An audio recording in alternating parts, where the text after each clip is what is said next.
Bueno, nosotros somos el grupo F y vamos a estar hablando sobre el resumen que hicimos de la materia, em, que se llama Nociones de Ética Teológica y Pensamiento Social Cristiano. Bueno, a mí me tocó resumir el capítulo uno y 2, que el primer capítulo se llama La moral como proyecto de vida y el capítulo 2, El hecho y la crisis moral contemporánea. Bueno, arranco hablando sobre el primer capítulo. En primer lugar, o sea, lo que plantea en sí este capítulo es que hay que entender la moral cristiana como un proyecto de vida y no verla solo como un conjunto de normas que se tienen que cumplir. Es decir, no son un conjunto de reglas que hay que obedecer, sino un estilo de vida que hay que llevar a cabo, inspirado en Jesús y en el camino que Él nos propone. Y también o sea, entender que cada decisión que tomamos en el día a día, cada elección cotidiana que hacemos, desde lo más chiquito hasta lo más grande, expresa esta moralidad cristiana con la que vivimos. Bueno, y el catecismo afirma que la vida moral es una respuesta al amor de Dios. Es decir, no vivimos moralmente por una obligación externa, no hay alguien que nos está obligando a seguir con la moralidad cristiana, sino es como una respuesta de agradecimiento al amor que nos da Dios. Entonces podemos pensar que la ética es como una casa y un camino. Esto es algo que propone este capítulo, el primer capítulo, y podemos decir que es una casa porque expresa nuestra identidad moral, o sea, lo que somos y en lo que creemos, pero también es un camino porque implica como un constante cambio, un movimiento, como un proceso de conversión. Eh, y bueno, esto, entender que seguir a Cristo no es un momento aislado, de yo sigo a Cristo hoy, sino que es un proceso que está lleno de cambios y de decisiones y de crisis, y bueno, y de mucho crecimiento interior, sobre todo.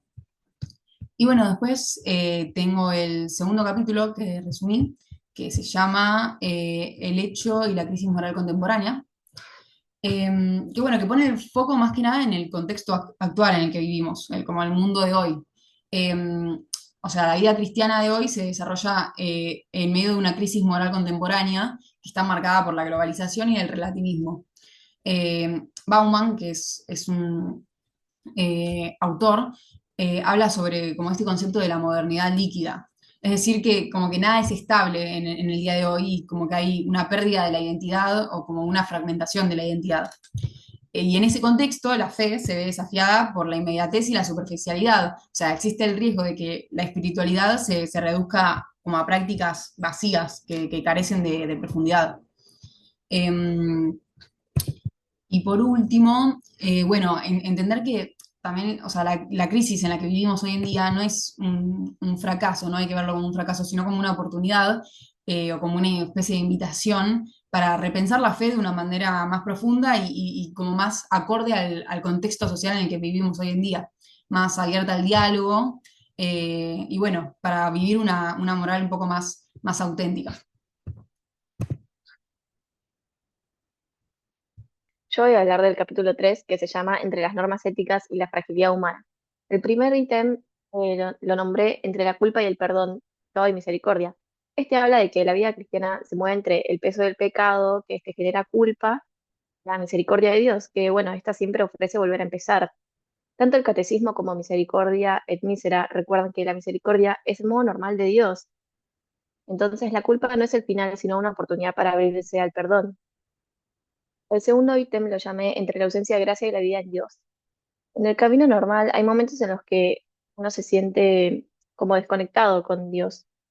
Aún así, la vida cristiana es regresar una y otra vez a la fuente. Pasar de la ausencia de gracia a la vida en Dios es un proceso constante. Bueno, el tercer ítem lo nombré los desafíos psicoespirituales y la inconsistencia. En este ítem, en el texto, Ruya habla de las inconsistencias, la distancia entre lo que queremos vivir y lo que realmente hacemos. No es solo un tema moral, sino también psicológico y espiritual.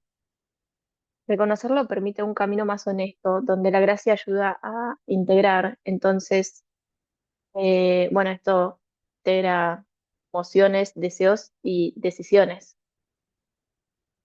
La última parte de este capítulo el concierto de Aranjuez como metáfora teologal. El concierto de Aranjuez refleja la experiencia humana, o sea, tensiones, calma, la belleza herida y hasta renovación.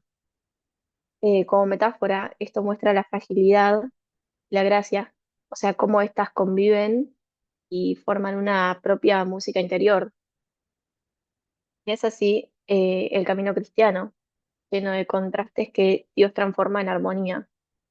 El capítulo cuarto se llama La dimensión social y ciudadana de la vida cotidiana. El primer punto es, somos seres sociales, el cuerpo de Cristo. En este em, trata de que la vida no se vive aislada. Hay una cita de San Pablo que dice, ustedes son el cuerpo de Cristo. Cada persona aporta algo y está unida a los demás. Lo que hacemos entonces influye en el resto y viceversa. Lo que el resto hace repercute en nosotros. El segundo punto lo llamé el sentido de la solidaridad humana. Eh, Esto básicamente refiere a que ser solidarios implica no darle la espalda al sufrimiento o a la historia del otro. La fe cristiana nos pide reconocer al prójimo, especial al que aparece como un desconocido en el camino, como señala Fratelli Tutti, y verlo como un hermano. O sea, esto nos mueve a la compasión y a acompañar y asumir una responsabilidad compartida. Bueno, el siguiente ítem se llama la ética cristiana en la vida cotidiana. Este punto refiere a que la ética cristiana se expresa en lo diario, o sea, cómo trabajo, en cómo trato a la gente, cómo participo en mi comunidad. Esto se trata de dejar que el estilo de Jesús oriente nuestras decisiones y relaciones. Por último, el último ítem lo llamé los desafíos del contexto, cultura, sociedad e instituciones. Vivir la fe en una sociedad compleja supone, o sea, enfrentar retos culturales y estructurales también. Quiere decir que estos contextos influyen en cómo practicamos la justicia y la solidaridad. Un cristiano busca transformar estas realidades desde dentro, siendo signo de esperanza y diálogo.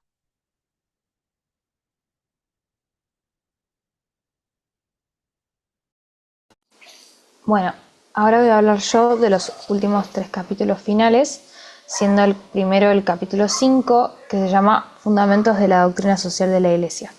Bueno, como dice el título, en este capítulo vimos los fundamentos principales y para empezar quiero hablar que la doctrina social de la Iglesia es un espacio donde dialogan tanto la fe, la filosofía y las ciencias sociales para entender la realidad y buscar un camino hacia una vida más humana, ¿no?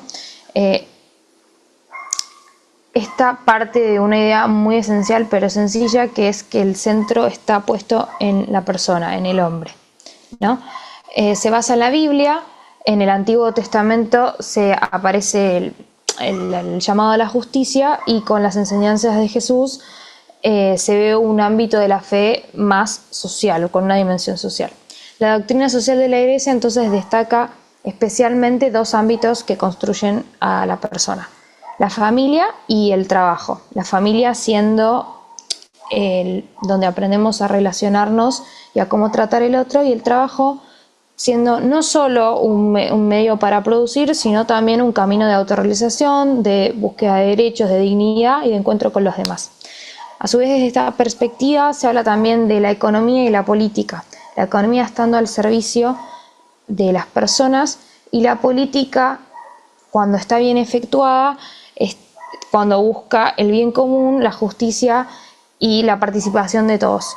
También hay un nivel internacional que plantea la doctrina social de la Iglesia, que propone fortalecer la cooperación entre los distintos pueblos para proteger el ambiente como casa común.